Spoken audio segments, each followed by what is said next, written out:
Et on se retrouve aujourd'hui sur le BTC face au dollar qui est complètement ennuyeux, à plat. Et qu'est-ce qui se passe pour ce dernier? On va essayer de l'analyser au mieux comme toujours, regarder les patterns dans lesquels on se retrouve, également Ichimoku. On va également regarder RSI par rapport à certaines divergences. Il y a des divergences simples qui se sont indiquées en daily.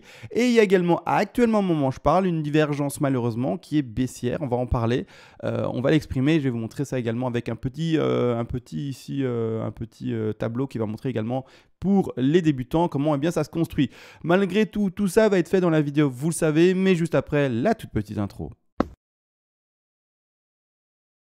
Et ça y est, l'intro est faite, vous le savez, avant de commencer, je remercie encore et toujours les personnes qui font des donations. Il y a eu des donations dernièrement, même si c'est vrai, je le dis toujours, mais je diminue légèrement ma cadence de vidéo étant donné qu'on est à plat depuis maintenant 20 jours, depuis le 20 mai, il ne se passe rien, donc clairement je ne vais pas faire 1000 vidéos alors qu'il n'y a rien à dire, on ne va pas non plus se prendre pour des idiots.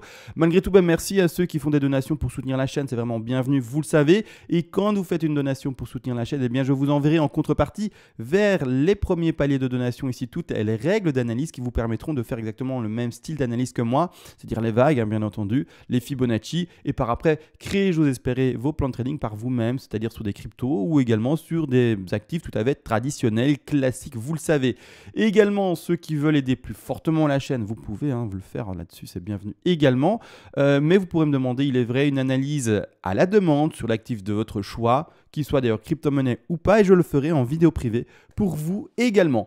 Maintenant, on va bien entendu analyser ça, on a agrandi l'écran et on va regarder tout cela par rapport aux vagues. Alors là, comme je l'ai expliqué dans la vidéo maintenant il y a 2 jours, parce que je vous le dis, il y a tellement rien à dire, finalement que je pourrais vraiment faire qu'une vidéo par semaine. J'essaie d'en faire un peu plus, mais vraiment, il n'y a pas besoin d'en faire plus, entre guillemets. Tant qu'il ne se passe pas quelque chose de significatif, on est dans un range qui est à plat, on le voit, on se situe dans un range qui s'arrête dans les tops aux alentours des 39 000, 40 000 $.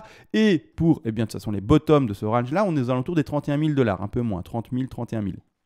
Clairement, on est là-dedans. Il n'y a aucune extraction vers le haut, aucune extraction vers le bas. Il n'y a aucun mouvement réellement significatif. Parfois, il y a une petite bougie verte ici, parfois une petite bougie rouge. Voilà, mais grossièrement, c'est soit pour réatteindre le top du range, soit réatteindre le bottom du range. Donc vraiment, rien de significatif là-dessus.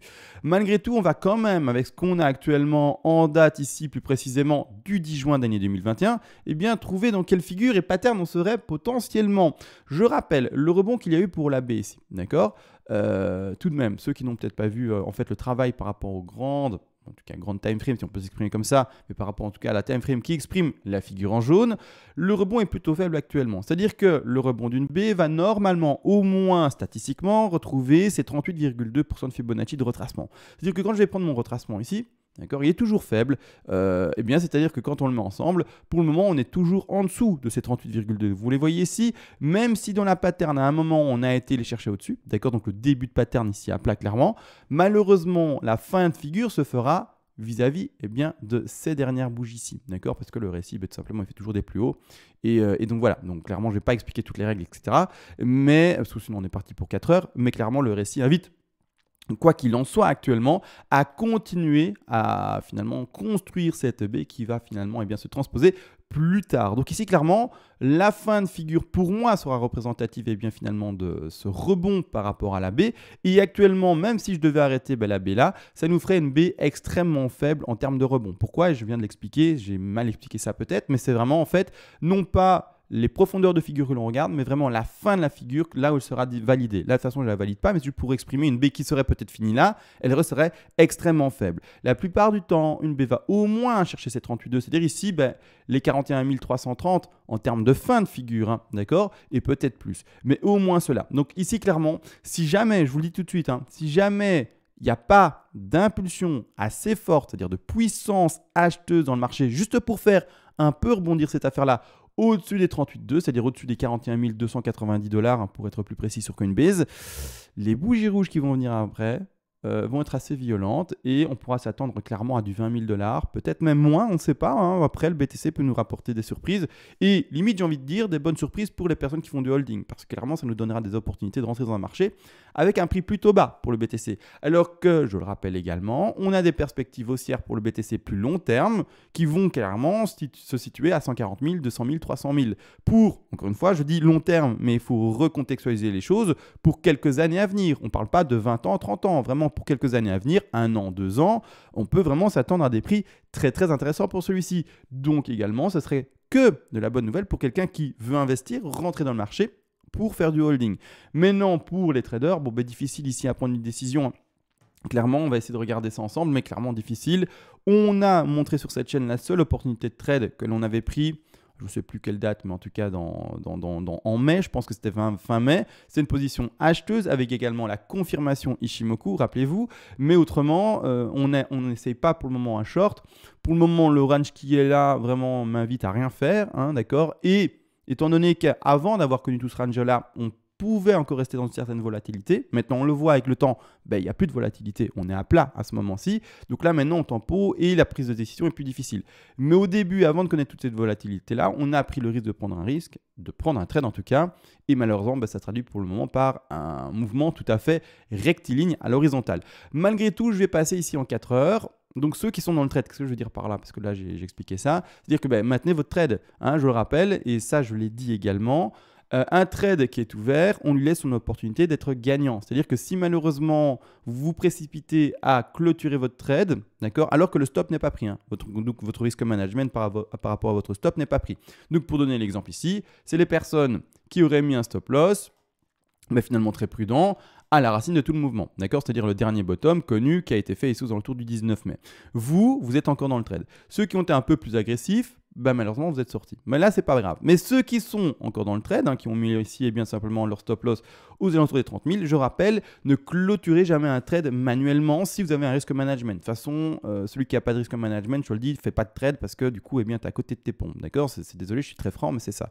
C'est-à-dire que toi qui as ton risque management avec ton stop loss, comme en fait, c'est bête, hein, mais je vais être franc avec toi, maintenant, on ne sait pas si ça va monter ou descendre, c'est un peu pile ou face, hein. Soit ça monte, soit ça descend. Après, tu peux avoir ta conviction analytique qui te dit que ça va plutôt faire ça ou ça, mais en réalité, tu ne sais pas. D'accord? Si tu as l'honnêteté de dire que tu ne lis pas l'avenir, que tu ne sais pas, d'accord, et bien soit ça peut monter, soit descendre. Si jamais tu te dis, voilà, moi je vois ici les petites bougies rouges, j'ai peur que mon stop se fasse toucher. En plus, déjà, on est reparti à 30 800 actuellement. Donc imagine que ça descend et que tu ne vois pas les petites bougies vertes à droite. Du coup, tu vas peut-être le clôturer manuellement et te sortir d'un trade qui est potentiellement gagnant. Parce que du coup, en fait, peut-être que le cours va faire ça. Donc, ce que je vais expliquer, c'est que si tu clôtures ton trade avant que ton stop se fasse toucher, ton trade qui au début avait une chance d'être soit gagnant ou perdant, n'a plus qu'une seule chance maintenant, mais c'est d'être perdant, soit perdant. D'accord? C'est bête, il ne faut vraiment pas passer par là. D'accord? Clairement, la seule chose à faire, c'est au début de laisser les deux perspectives possibles pour ton trade. Maintenant, si par contre, le cours il pump, d'accord? Tu vois que là maintenant, par exemple, il pump légèrement, il est en train de casser une trend. Allez, une résistance, on va en parler également, une résistance oblique qui nous indique finalement peut-être le début d'un canal baissier, mais clairement pour le moment on est en train de le casser, donc on est en train de donner également un petit signal haussier pour ceci. C'est-à-dire que le truc c'est que maintenant, imaginons ton point d'entrée, il était, je sais pas moi, on va dire que tu es rentré à 34 000. Pour donner un exemple, je vais symboliser avec un petit rectangle de 34 000 pour dire voilà, que tu es rentré ici pour donner un exemple, d'accord? Peut-être que cette affaire-là va pumper, d'accord? Faisons ici la perspective de... Peut-être que ceci va pumper. Et si ça pump, que tu prends ton stop loss et que tu le déplaces soit à ton point d'entrée, soit légèrement au-dessus, c'est-à-dire pour dire un stop profit, à ce moment-là, la perspective du trade n'est plus soit gagnante, soit perdante, mais ça devient soit perdante, soit gagnante, soit gagnante. Gagnant, gagnant. C'est-à-dire que là maintenant, à ce moment-là, si c'est ça qui se passe, tu ne peux plus faire de perte. D'accord? Donc, il y a une autre perspective également, c'est finalement le gagnant-perdant. C'est-à-dire que là, au contraire, c'est que tant que tu n'as rien fait, pas rentrer ton stop dans ton point d'entrée pour en faire un stop profit, à ce moment-là, finalement, tu as la perspective de gagnant ou perdant. Mais c'est ce que j'essaye d'expliquer en fait au début. Ne clôture jamais ton trade tant qu'il n'est pas touché par ton stop loss. Autrement, en fait, tu vas donner comme au casino, finalement, un petit bénéfice, un petit avantage. Le casino, il a ses fameuses, par exemple, par rapport au jeu de la roulette, les cases rouges et noires. Il a également supplémentaire une case verte, voire même certaines roulettes ont 2 cases vertes, il me semble. Le casino se donne une chance supplémentaire, d'accord, de gagner. Et si toi, manuellement, émotionnellement, tu clôtures ton trade, tu donnes une chance supplémentaire, non pas au casino, mais à l'échange, on va dire ça comme ça, de gagner des sous. D'accord? Donc, ne fais pas cette erreur-là. Joue ton trade jusqu'au bout et tiens vraiment ta stratégie jusqu'au bout. Maintenant, un petit mot pédagogique par rapport à ça, on ne va plus en parler, d'accord, je vais retirer ça. Je voulais juste le rappeler parce que c'est important, hein. Quand on est dans des ranges comme ça, les gens paniquent. Enfin, paniquent, non, ils paniquent pas, ils commencent pas à pleurer, ils commencent pas, on s'est compris, mais émotionnellement, ont du mal à tenir leur trade. Ils se disent, oh, ce truc-là va cracher, ce truc-là va faire ça, enfin bref, ils se disent quelque chose et vont émotionnellement donc c'est-à-dire sur un coût qui n'est pas calculé, prendre une action sur leur trade, alors que ce n'est pas ce qu'il faut faire. Il faut que tout ce qui se fasse par rapport au trading soit réfléchi par rapport à un risque management, et on ne parle pas d'émotionnel ici, d'accord? Donc là maintenant ça c'est dit, ce que maintenant je vois doucement à l'écran, et alors c'est pas validé à 100%, mais clairement c'est quelque chose qui ressemblerait plutôt à ceci. Et encore, vous entendez, le semblerait. Parce que si cette affaire-là continue à faire joyeusement ceci, bah du coup, la figure, elle va peut-être s'étaler comme ça, d'accord? Et c'est malheureusement peut-être ce qui va se passer. Donc clairement, on prend le temps.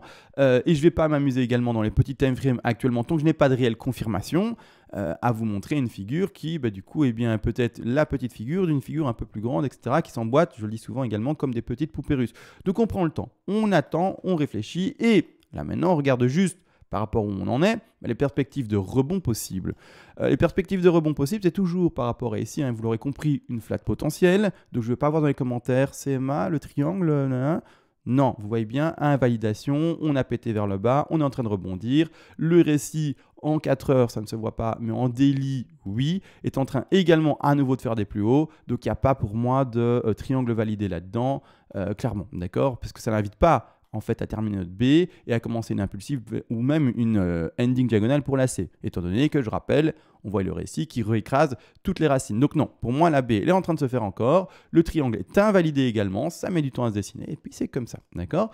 Malgré tout, ici en 4 heures, juste pour voir les choses, et pour pouvoir mettre les choses, les TP vont être les mêmes pour... Et en tout cas, vont être les mêmes que, finalement, ceux qui avaient été identifiés par rapport à ce bas ici des 31 250 $. Ici, vous voyez le petit bas ici à gauche, ça va être le même. D'accord? Le calcul va être le même. On avait fait ça, je vais regarder. Est-ce qu'on avait fait le petit décompte ici? Ah, super, ici. En fait, ça va être la même chose par rapport au 28 mai. D'accord? C'est-à-dire qu'on voyait ici le bas. Bon, on partait sur une perspective de rebond, bien entendu. Malheureusement, bah, vous l'avez vu, la figure, elle se traîne. Et donc, la B, elle va encore plus loin. D'accord? Malgré tout, eh bien les TP vont être les mêmes. Pourquoi? Parce qu'en fait, on a fait une espèce de double bottom avec le dernier bas qui a été fait le 28 mai. Enfin, un peu avant le... C'était quand le double bottom ici? Le 23 mai, pardon. Ici, actuellement, quand on regarde, on a fait de nouveau un bottom, hein, un double bottom par rapport à cette mèche ici. Donc là, maintenant, rebond sur le double bottom. C'est-à-dire qu'on a été chercher les 90% de Fibonacci de retracement, hein, par rapport à une flat. Hein. A, B, C en flat. Hein, d'accord? Je retire vite mes dessins, comme ça, vous voyez tout. C'est ça le cours, parce qu'avec les dessins, parfois, on ne voit pas tout. Boum, on remet ça. On va de nouveau rechercher les 90. Niveau de support pour une flat à nouveau. Et on rebondit actuellement. On va regarder, du coup, les TP à placer. C'est les mêmes. Ils n'ont pas changé, mais je vais... Voilà. Ils jouent peut-être pour $1 près, hein, parce qu'on a été peut-être un tout petit peu en dessous. Mais bon, peu importe. C'est-à-dire que celui qui est re-rentré, par exemple, dans un trade... actuellement, parce que comme vous êtes quelques milliers à me regarder, il n'y a pas de raison qu'il y ait des gens qui ne fassent pas de trade en fait. Hein. Il y a d'office quelqu'un qui a pris un short, il y a d'office quelqu'un qui a pris un long, il y a d'office quelqu'un qui dit non, moi je t'empoche, je fais rien. Il y a d'office. Vous avez tous les profils parce que vous êtes finalement tellement à m'écouter. C'est-à-dire que le TP et les TP de quelqu'un qui aurait pris ce trade là devront être les 61,8, donc c'est-à-dire tout bientôt. Tout bientôt, je ne sais pas où tu es rentré dans ton trade personnellement, mais si tu es rentré, il faudra prendre normalement un TP aux alentours des 39 075. Ensuite, un TP numéro 2 à prendre également à 100% de Fibonacci, donc rebond possible. Hein, d'accord, ici, 100% de Fibonacci, cassure après de toutes les résistances horizontales et obliques à ce moment-là d'office, de 44 070. Et par après, on va continuer à monter. Hein. On a les 123 et les également 127, qui sont ici la zone des prix des 47 170, 170. Hein, les 170, c'est pour les Belges et les Suisses. Et pour terminer également, on a les 161,8 qui se retrouvent ici aux alentours des 52 063. Je rappelle tout de même que le rebond de la B ici ne pourra pas dépasser les 90. Pourquoi? Parce que comme ici dans ce contexte-ci, je descends en 5 vagues, donc dans la A je descends en 5 vagues, 5 sous-vagues, je favorise bien entendu une zigzag. Donc A, B, C en zigzag et le rebond de la B ne pourra pas dépasser les 90. Donc ici 85,4, 90 pour être vraiment très précis par rapport à la transition avec une flat. Donc là maintenant, toutes les targets qui ont été indiquées sont bonnes pour correspondre en tout cas à des targets tout à fait classiques d'une B. Également, je rappelle vite fait, parce que comme c'est une chaîne pédagogique ici, il faut parfois taper sur le clou, un trade n'est jamais clôturé à 100%, même si tous vos TP sont pris. Donc vous vendez peut-être ici, pour donner un exemple, quelque chose comme 15%, 15%, 15%, 15%, un TP de sécu également pour couvrir ses frais et couvrir le risque.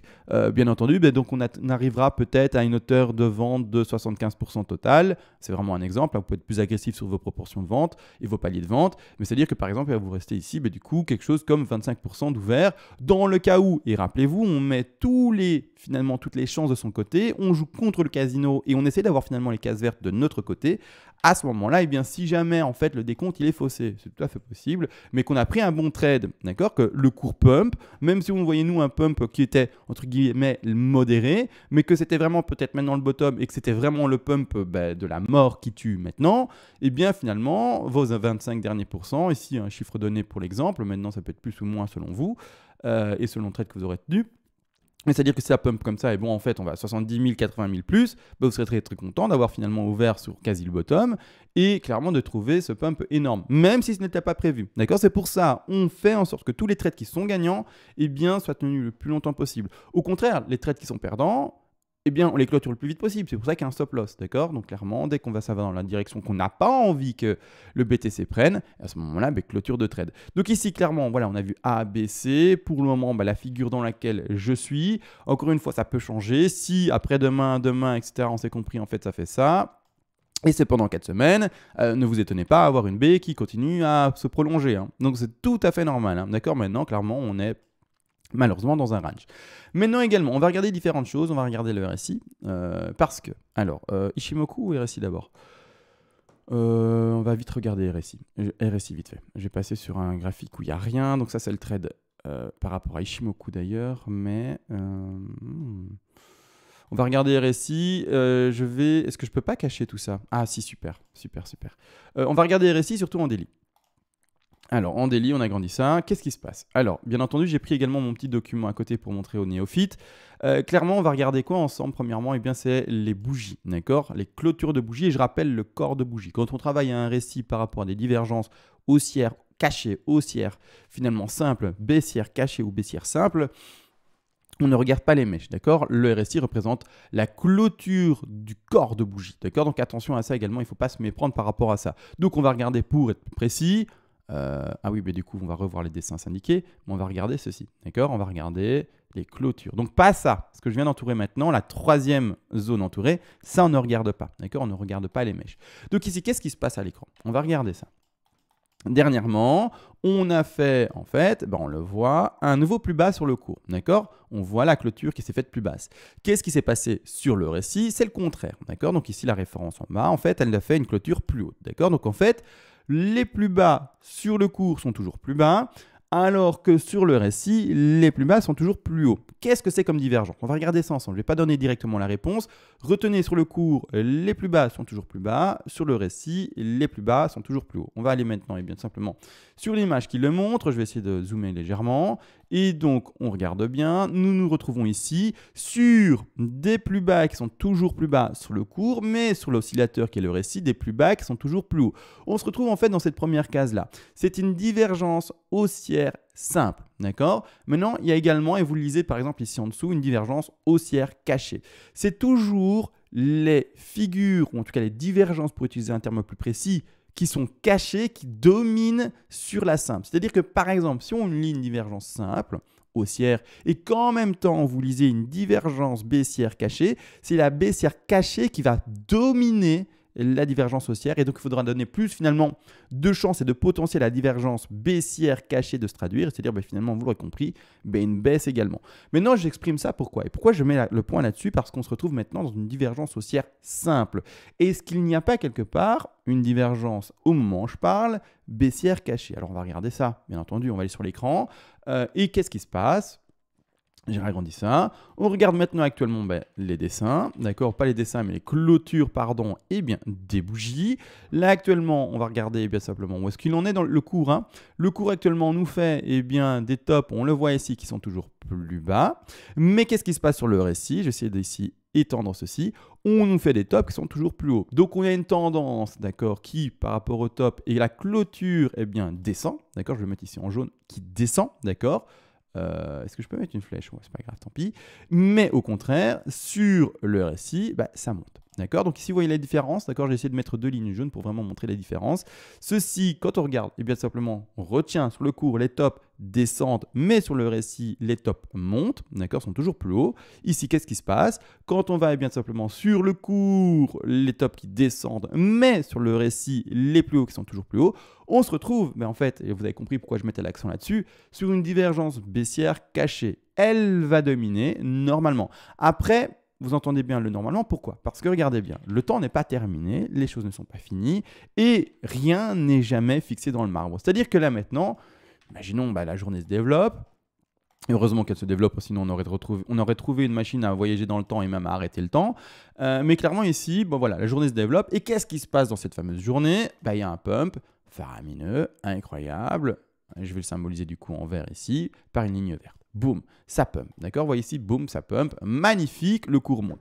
Qu'est-ce qu'il va y avoir? Du coup, sur le cours, le plus haut sera de nouveau, et qui a clôture en haut, hein, bien entendu, et le plus haut sur le cours sera de nouveau plus haut par rapport à son précédent plus haut. On se retrouvera également avec un RSI qui aura pété vers le haut, d'accord? Qui sera monté encore plus haut, et lui également va réintroduire, et va nous remontrer, pardon, et bien tout simplement, un RSI qui sera plus haut par rapport à son précédent plus haut. Là, il n'y a plus de divergence du coup qui est baissière cachée. C'est pour ça que rien n'est vraiment fixé dans le marbre, et il faut interpréter uniquement et seulement les bougies qui ont déjà été clôturées. Maintenant, heureusement pour nous, on a déjà une clôturière. D'accord, et donc on peut déjà interpréter cette divergence que l'on peut voir ici à l'écran. D'accord. Maintenant, à voir ce qui va se passer aujourd'hui, mais il y a des gens qui tradent avec cet indicateur-là, avec cette aide-là. Il y a des gens qui maintenant se disent, non, moi les divergences, ça ne m'intéresse pas, mais moi en tant que pédagogue, vous l'aurez compris, je montre tous les outils, en tout cas pertinents selon moi, et que je peux développer ici en vidéo. Mais non, vous l'avez vu, il y a une divergence haussière simple, une divergence baissière cachée, à vous de faire ce que vous en voulez, mais voilà, normalement, on donne plus de dominance du coup à un frein, c'est important, et à la continuité par après, finalement, de la baisse de ce mouvement-ci. Maintenant, donc on a vu ceci, on va passer sur Ichimoku. Ichimoku en 4 heures. En daily pour le moment, c'est pas... Bon, je vais vite le montrer en daily pour le montrer, mais c'est pas significatif.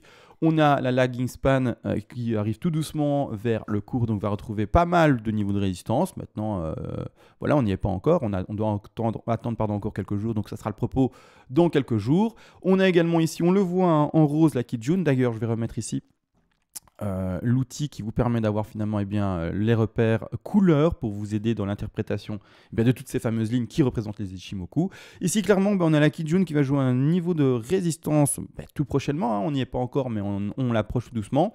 Et le gros niveau de support, vous l'aurez compris, et pardon, même pas de support, mais surtout de résistance, ça sera prochainement la SSB. On n'y est pas, d'accord? On n'y est pas, il faut laisser le temps se développer, on n'y est pas, mais c'est juste pour déjà les mettre en évidence. Là maintenant, c'est pour ça, le daily, je trouve que c'est pas super important de l'aborder. Maintenant, il se passe rien, on est encore en dessous de tout. C'est-à-dire que la lagging span, et chez vous, c'est même pas écrit lagging span, je l'ai nommé comment? Je l'ai nommé... j'ai donné l'autre nom en fait, la Chikuspan. Savoir que voilà, il y a deux écoles, il y en a une qui l'appelle de telle manière ou de telle manière. Je sais pas, moi j'ai mis Chikuspan sur les codes couleurs, alors que normalement je dis toujours lagging span, mais c'est pas grave. Malgré tout, voilà, on est pour le moment dans une configuration bear. La lagging est en dessous, vous l'aurez compris, du cours. On est en dessous de la Kijun et en dessous du nuage, donc c'est-à-dire également surtout en dessous de la SSB. La SSA pour moi est sympa, mais moi c'est surtout la SSB que je regarde et qui prédomine pour moi clairement. Maintenant, ça c'est par rapport au daily. Mais qu'est-ce qui se passe en 4 heures? En 4 heures, ça nous permet de faire du trading. En tout cas, ceux qui utilisent les Ichimoku, si j'arrive à le dire correctement, du trading déjà plus rapide que du daily. C'est-à-dire avoir plus de signaux et faire finalement presque de l'intraday. Clairement, hein, ça peut arriver que des personnes fassent des trades tout court vis-à-vis d'Ichimoku. Malgré tout, maintenant, enfin, qu'est-ce qui s'est passé? On avait déjà eu un premier signal d'achat qui malheureusement s'est fait complètement effacer par rapport à cette chute-là. La lagging était repassée en dessous, etc. Mais maintenant, n'empêche, on regarde l'évolution qui en est maintenant. Qu'est-ce qui se passe? On a le cours qui a pété, on le voit, ça c'est clair, la Kijun, donc c'est déjà un premier signal haussier. Le signal haussier a continué à se confirmer en cassant la SSB.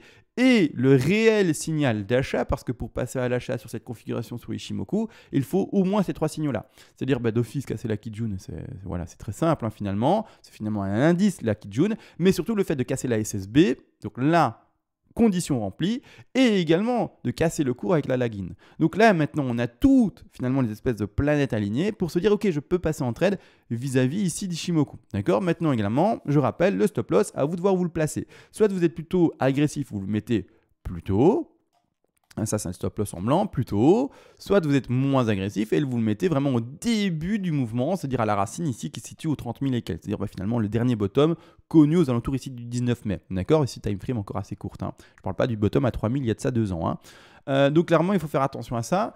Donc signal d'achat, propre pour ceux qui l'ont pris, pas mal. Et les TP ne changeront toujours pas pour le moment. Les TP sont indiqués par rapport au gros niveau, pour ma part, de résistance qui sont indiqués par la SSB. C'est-à-dire qu'à chaque fois que vous verrez un niveau un peu plat, eh bien c'est un niveau de résistance assez intéressant. D'accord? C'est-à-dire qu'ici, j'ai mis notre premier TP qui ne change toujours pas aux alentours des 40 400 $. Le TP numéro 2 qui a été placé aux 44 288 $. Le TP numéro 3, attention, vous n'êtes pas obligé de le prendre, mais il est également représenté par ici une Kijun qui est bien consolidée. Maintenant, il y a des gens qui l'interprètent et qui ne veulent pas prendre de TP par rapport à la Kijun. Il y a des gens qui le font. Maintenant, moi, je l'ai mis parce qu'encore une fois, c'est pédagogique et j'essaye de finalement expliquer le maximum aux choses. Et également, il y a un TP numéro 4 ici qui est tout à fait valable parce que lui, il représente à la fois la superposition de la SSB et également de la Kijun. Vous voyez ici un gros niveau de support et de résistance du coup pour la Kijun et également surtout la SSB. Donc là, on a un gros niveau de résistance assez intéressant aux alentours des 52 633 $. Et également, ça je le remontre, hein, c'est important, on peut retrouver par rapport au futur, donc je vais retirer les Ichimoku maintenant, au futur, toujours cette fameuse zone de gap qui n'a pas été comblée aux alentours des 46 000, 48 000, un peu plus ici, on se retrouve aux alentours des 49 000. Donc, maintenant, tout le potentiel également pour le BTC, c'est de se dire, voilà, j'ai un signal avec un gap en haut, je peux aller le combler. Maintenant, on verra comment ça va se traduire.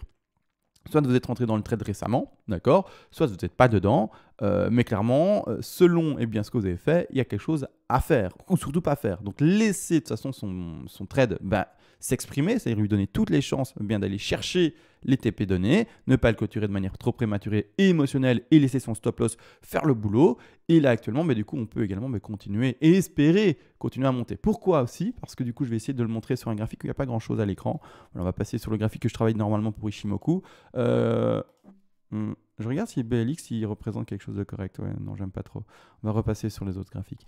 Mais c'est-à-dire que là maintenant, actuellement, qu'est-ce qui va se passer également? Je vais passer en 4 heures pour mieux montrer les choses.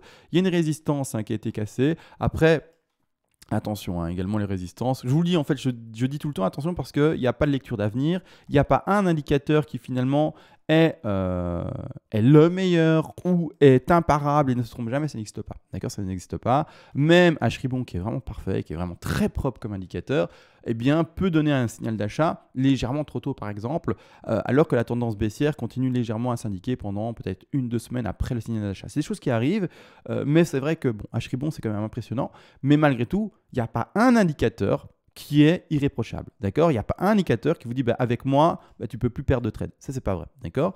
Maintenant, qu'est-ce qui se passe? C'est que là, actuellement, on vient de recasser à nouveau la dernière résistance depuis le dernier top, qui a été fait ici le 20 mai, à la hausse. C'est-à-dire qu'on est en train de la break, légère clôture dessus, pour la bougie de 4 heures précédente. Maintenant, on fait une petite bougie rouge dessus. Bon, on va voir en fait comment ça fluctue et si ça pète plus haut. Mais maintenant, déjà, ce petit signal montré avec signal Ichimoku, etc. pour l'invitation à acheter. Maintenant, également, attention, regardez ce qui s'est passé dernièrement et précédemment. Quand on remet le niveau de résistance sur les anciens tops, avant de connaître tout ce développement-là, on cassait à la hausse précédemment le niveau de résistance oblique que l'on voit ici. Et malheureusement, par après, c'était gros avalement baissier. D'accord? Donc, attention à ça. Le stop loss, soyez vraiment très prudent et mettez-le plutôt bas. Regardez, c'est important également, le ratio, s'il est bon, et l'exposition. D'accord? Encore une fois, il faut que ça vaille le coup de faire un trade et non pas que vous ayez presque plus de chances et voire surtout, il n'y a pas de presque. C'est soit vous avez plus de gains, soit vous avez plus de chances de faire des pertes. Et à ce moment-là, si vous vous retrouvez dans une configuration de plus de pertes, il ne faut pas le faire. C'est-à-dire que je rappelle, vous faites ça comment? Assez rapidement, vous prenez votre ratio, ici en l'occurrence de long, on va symboliser une ouverture de long au moment où on est maintenant et au moment où je parle, on va dire à 37 000. Vous le posez de cette manière-là, comme on a fait, c'est bête, mais c'est comme on a fait ici. La même chose, tout le calcul là, je l'avais exprimé, etc. Mais c'est la même chose. Vous prenez votre outil, vous mettez votre exposition. Ici, on va symboliser quelqu'un qui prend un stop loss posé vraiment sur les 30 044. Ensuite, il va prendre, bien entendu, l'exposition qu'il attend par rapport au TP maximale, sans oublier qu'également on peut monter plus haut, hein, bien entendu. On va regarder le ratio ici de 1,97. On le divise par 2 pour simplifier les choses parce que je rappelle, c'est pas 1,97 le réel ratio, d'accord? Vous n'allez pas avoir ce ratio-là. Le ratio que nous allons avoir, c'est un ratio qui est diminué. Pourquoi? Parce qu'on a des stratégies avec des TP intermédiaires. Ce ratio-là représente le ratio de quelqu'un qui passera à l'achat à 37 000 et quelques maintenant et qui revendrait à 100% directement dès qu'il atteint de nouveau les 52 900, d'accord? Mais ça, c'est pas du trading pour moi, c'est quelqu'un qui fait c'est même pas du pile ou face, c'est quelqu'un qui espère que ça monte à un niveau, et si on n'arrive pas à ce niveau-là et qu'on redescend vers le bas, il n'aura pas fait un seul bénéfice, pas une seule prise de bénéfice parce qu'il n'aura pas pris de TP intermédiaire. Donc ici, il faut le comprendre, les 1,97 ne sont pas représentatifs réellement du ratio. Pour nous, en tout cas moi, ce que je dis le plus simple à faire, c'est vous prenez ce ratio-là, vous le divisez par 2. Si vous êtes à plus de 1, c'est bon. 1,97 actuellement divisé par 2, c'est pas terrible, d'accord? C'est-à-dire que c'est un trade à prendre potentiellement plus bas. Ici, par exemple, si vous aviez ouvert ce trade aux alentours des 34 000, ce ratio était à prendre. Par exemple, ce ratio est bon. 4,1 divisé par 2, on est à 2, on s'est compris.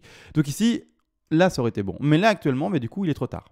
Il est trop tard, d'accord? C'est une question de risque management. C'est pas une autre question, d'accord? C'est pas une question, mais je veux prendre ce trade parce que je sens que ça va monter. C'est quoi ton risque management? C'est quoi tes TP? C'est quoi l'exposition que tu prends? Du coup, tu vas mettre combien de capital dessus? Il faut comprendre, le capital joué dessus va être, lui, un pourcentage défini de perte par rapport à ton capital total de trading. C'est tout un travail, d'accord? Attention, si tu entends tout ce que j'explique là et que tu es néophyte et que tu te dis ouais moi je fais pas tout ça en fait je comprends pas trop où tu veux en venir et qu'est-ce que ça veut dire tout ça, prends juste le temps alors en fait d'apprendre tout simplement, et après une fois que tu auras appris et que tu seras plus aguerri et plus à l'aise avec tous ces outils là, eh bien lance-toi. Mais en attendant, si tu comprends que ça va pas, mais ne te lance pas. C'est un peu comme quelqu'un qui apprend à rouler en voiture. Les premières fois, il va caler, il va avoir peur de tourner en ayant peur de toucher les murs ou quoi que ce soit, je ne sais pas. Bref, ça va pas être facile pour lui. C'est la même chose. Toi, dis-toi que tu es au début et c'est peut-être un peu difficile, un peu complexe, mais tu n'as pas l'impression parce que oui, c'est facile d'ouvrir un langue. Tu appuies sur 2-3 boutons, ça fonctionne, c'est géré. Mais il y a tout plein de choses après, surtout, il y a plein de choses à gérer avant et après à gérer après. C'est-à-dire qu'il faut savoir, tout simplement placer des TP également. Si tu ne sais pas mettre des TP, ça va être compliqué. Donc c'est un peu ça. Si tu es un nouveau conducteur, vas-y, va pas dans une Formule 1 directe et ne va pas directement sur la route, d'accord? Prends le temps, prends un auto-école, etc. La même chose ici. Prends le temps. Si tu comprends que tu n'as pas le niveau de connaissance, hein, attention, prends le temps, d'accord? C'est pas une insulte, hein. C'est même un super conseil que je suis en train de donner maintenant. Prends le temps d'apprendre avant de te faire manger par le requin et perdre de l'argent pour rien, d'accord? Maintenant que ça c'est dit, qu'est-ce qu'il y a d'autre à dire? À part qu'on attend la consolidation, on espère que le trade ouvert, pour ceux qui ont pris du coup le profil le plus défensif avec un stop bien bas vers les 30 000, pour vous, ça soit profitable bien entendu, et qu'on aille chercher les TP supérieurs. D'accord? Donc voilà, maintenant pour le moment, tempo, pas grand chose à dire de plus. Et également, vous voyez que je fais moins de vidéos, et donc moi je me suis dit, CMA, tu fais moins de vidéos, c'est vrai que c'est un peu nul, j'aimerais aussi faire plus de vidéos, mais j'aime pas parler pour rien dire. Surtout en analyse technique, même si j'ai un peu de logoré, j'aime pas parler pour vraiment rien dire. Je me suis dit, fais un peu de news, etc. J'essaie de le faire. Il faut savoir que le montage, c'est un truc assez compliqué, assez long à faire. J'ai pas des milliers d'heures dans ma journée disponibles pour être sur Internet et YouTube parce que j'ai d'autres choses à faire tout simplement, c'est comme tout le monde, hein. On a des occupations quotidiennes, mais malgré tout j'ai du coup aujourd'hui regardé qu'est-ce qu'il y avait comme news. Par exemple, je me suis dit qu'est-ce qui se passe dans les cryptosphères en ce moment, mais rien d'intéressant entre guillemets, que du vent pour moi. Alors certains vont me dire oui mais il y a ça, pour moi c'est du vent. En tout cas, la plupart des choses sont du vent et sont peut-être passées, et certaines choses peut-être importantes sont déjà passées depuis quelques jours, voire quelques semaines. Je vais peut-être pas repasser sur quelque chose qui s'est passé il y a quelques jours ou quelques semaines. Je regardais aujourd'hui qu'est-ce qu'il y avait à dire. Rien, hein, vraiment rien d'intéressant, hein. Une petite histoire avec Coinbase, un petit machin avec truc, des trucs qui sont vraiment nuls, enfin je veux dire, qui n'ont aucun impact vraiment et qui sont vraiment des news qui veulent vraiment faire du remplissage de vide, on s'est compris quoi. Donc non, hein, j'ai même pas pris la peine de faire ça aujourd'hui parce que je voulais pas finalement en parler pour rien dire. Et comme ça vous savez, il y a moins de vidéos, mais parce que c'est plat, c'est normal, et j'essaye quand même de rendre cette chaîne finalement dynamique. Mais quand je vois les news qui sont complètement nazes et qui servent à rien, je me dis pas non plus faire une vidéo qui sert à rien, du coup c'est pas mon style. Maintenant bref, vous savez tout, on se retrouve à la prochaine, espérons demain, et s'il se passe rien, dans 3 mois peut-être. Allez, je rigole là-dessus, mais sur ce, ciao et à la prochaine.